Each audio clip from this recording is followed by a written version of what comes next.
नेहमी आपल्याला पडणारा प्रश्न म्हणजे साऊथ इंडियन वाले वडे कसे बरे बनवतात. अगदी एकदम परफेक्ट त्यांचा वडा बनलेला असतो. आपल्याला का बरं जमत नाही त्यांच्यासारखं एकदम परफेक्ट. म्हणूनच आज आपण ह्या व्हिडिओ मध्ये साऊथ इंडियन सारखे परफेक्ट वडे कसे तयार करायचे, बाहेरून मस्तपैकी कुरकुरीत आणि आतून त्याहून मऊसूत सॉफ्टली असा मेंदू वडा कसा बनवायचा आहे त्याचीच आज आपण रेसिपी बघणार आहोत. बरेच जण वडे घरामध्ये तयार तर करतात, पण कधी कधी जास्त तेलकट तरी होतात, जास्त तेल शोषूनच घेतात किंवा खाताना ते अगदी घट्टसर आतून थोडं पीठ आणि वातड लागतात.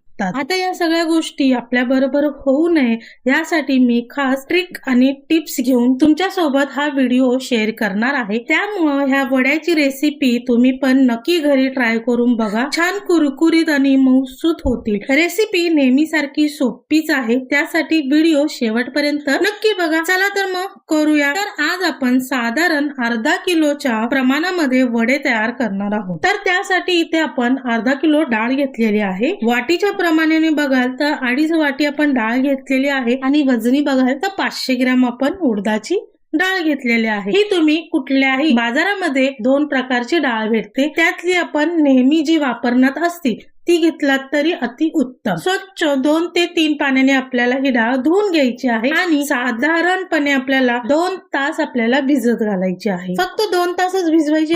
पूर्वी कसं आपण की सकाळी भिजत घालायची, रात्री वाटायचो आणि मग दुसऱ्या दिवशी पहाटे बनवायचं, तर अजिबात तसा तामझाम करायची काहीही गरज नाही. अगदी 2 तास भिजत घालायची आणि लगेचच करून घ्यायचं. जास्त वेळ डाळ आपण भिजवल्याने काय होतं की वडे कडक होतात आणि अशी खाताना टोटर बसून जातात. त्यामुळं जास्त डाळ भिजत घालायची नाही. ही रेसिपी मधली अतिशय खास टिप आहे, ही लक्षात नक्की ठेवा. आता आपली डाळ भिजवून आता 2 तास झालेले आहे. अजिबात डाळ नितळत वगैरे ठेवण्याची काहीही गरज नाही, लगेच आपल्याला वाटून घ्यायचं आहे. तर आपण ही डाळ मिक्सरच्या भांड्यात न वापरता दळण यंत्र आहे त्याच्यामध्ये ही आपण वाटणार आहोत. तर हे भांडा आहे, त्याच्यामध्ये आपण इडलीचं पीठ, वड्याचं पीठ कुठलंही काहीही आपण दळू शकतो. तर हे इलेक्ट्रिक वर आहे, याला चालू करायचं आहे. यातली डाळ आपल्याला एक मुठ्ठी पाणी गाळत आपल्याला ही संपूर्ण डाळ त्याच्यामध्ये टाकून घ्यायची आहे आणि अगदी 2 ते 3 चम्मचच पाणी घालून डाळ छानशी दळायला चालू करायची आहे. तर ही डाळ तुम्ही मिक्सर मध्ये सुद्धा वाटू शकता. फक्त वाटताना आपल्याला थोडस पाणी टाकायचं आहे, जास्त पातळ नाही. अगदी 2 ते 3 चम्मचच पाणी घालून मिक्सर मध्ये पण सेम पद्धतीने बारीकसर वाटून घ्यायचं आहे. तर हे वाटतच आहे तर मध्ये मध्ये पाण्याचा हात बुडवून भांड्याच्या साईडच्या कॉर्नरला हात लावायचा आहे आणि साईडला चिकटलेली जी डाळ असते ना ती पूर्णपणे आपल्याला काढून टाकायची आहे आणि पुन्हा ती डाळ मस्तपैकी वाटली जाईल. 10 मिनिटांमध्ये आपली डाळ एकदम मस्त दळून बारीकसर दळून तयार आहे. आता दळलेल्या डाळीला आपण थोडं थोडं करून एका भांड्यामध्ये काढून घेणार आहे. अशा सेम पद्धतीने संपूर्ण डाळ आपल्याला वाटून घ्यायची आहे. आता आपण डाळ काढलेली आहे, त्याला फेटण्याची किंवा मुरत ठेवण्याची काहीही गरज नाही. तर आपण ही डायरेक्ट वडे करणार आहोत. यात आपण अजिबात सोडा, इनो ह्याचा काहीही वापर करणार नाही. तर लगेचच आपण वडे तयार करून घेणार आहे. सर्वात पहिल्यांदा आपण चवीनुसार मीठ घालणार आहोत. मग लगेचच त्याच्यामध्ये 2 मीडियम आकाराचे कांदे बारीक चिरून घेतले होते ते घालायचं आहे. कांदा ऑप्शनल आहे, जर तुम्हाला कांदा आवडत नसेल तर बिना कांद्याचं फक्त मीठ घालून वडे सोडलात तरी चालेल. मग आवडीप्रमाणे तिखट घालायचं आहे. मी इथे 3 ते 4 हिरव्या मिरच्या बारीक कट करून घेतलेल्या होत्या ते घालणार आहे. 7 ते 8 पानं मी कढीपत्त्याचे असे मधून 2 तुकडे केलेले आहे ते सुद्धा घालून पूर्णपणे साधारण हलक्या हाताने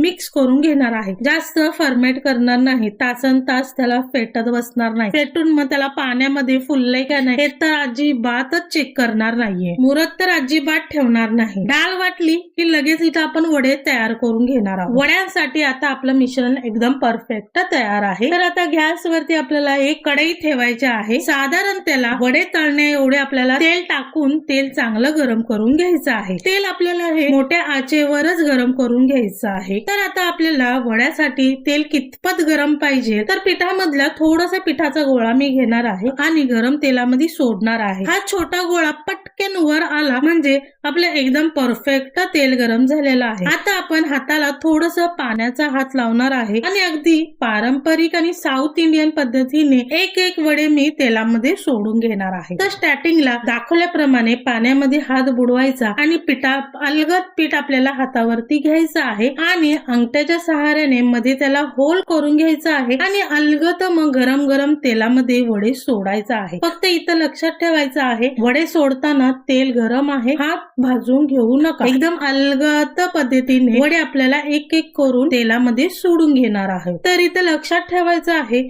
आपण एक एक वडे सोडताना गॅसची फ्लेम ही मोठीच ठेवायची आहे, अजिबात बारीक करायचं नाही. बघू शकता इथं किती छानशे बुडबुडे आलेले आहेत. वडे तेलामध्ये सोडताना अजिबात घाई करायची नाही. तेलामध्ये वडे सोडताना अजिबात घाई करायची नाही. जसं जमेल तसं हळूहळू वडे सोडलात तरी तुम्ही चालेल. तर आता आपण वडे टाकून 1 मिनिटभर झालेले आहे. तुम्ही बघू शकता वडे किती मस्तपैकी तेलामध्ये तरंगू लागलेले आहेत. याचाच अर्थ की आपले परफेक्ट 100% वडे हलके आणि पोकळ झालेले आहेत. जर हे वडे तुमचे असे घट्टसर झालेले असतील तर ते तेलावरती अजिबात तरंगणार नाही, तेलाच्या तळाला जाऊन बसते. तर अशा पद्धतीने आपले सगळे वडे तेलावरती तरंगू लागलेले आहेत. आता बाजू उलटल्यानंतर गॅसची फ्लेम आपल्याला मध्यम करायची आहे आणि मध्यम आचेवरती 1 ते 2 मिनिटं अशा गोल्डन रंगापर्यंत आपल्याला वडे छानशे तळून घ्यायचे आहेत. अगदी आतपर्यंत आपले चांगले वडे शिजले जातील. रंग देखील किती सुंदर आणि छान आलेला आहे. तेलकट तर अजिबात दिसत नाही आणि महत्वाचं सांगायचं म्हणजे वडे आपण छोटे छोटे घातल्यामुळे कमी तेलात आणि एकाच वेळी बरेचसे वडे आपल्याला तळता येतील. असे हे वडे खाण्यासाठी आपले तयार झालेले आहेत. तर इथे आपण साऊथ इंडियन स्टाईल आणि फक्त कमीत कमी सामानात मस्तपैकी कुरकुरीत वडे तयार केलेले आहेत. दुसरा खाना पण आपण सेम पद्धतीने तळून घेणार आहेत. जरा असं इथं लक्ष द्यायचं आहे की आपला गॅस मोठा असल्यामुळे तेल जास्तीच गरम झालेलं असतं. तर गॅस मध्यम ठेवून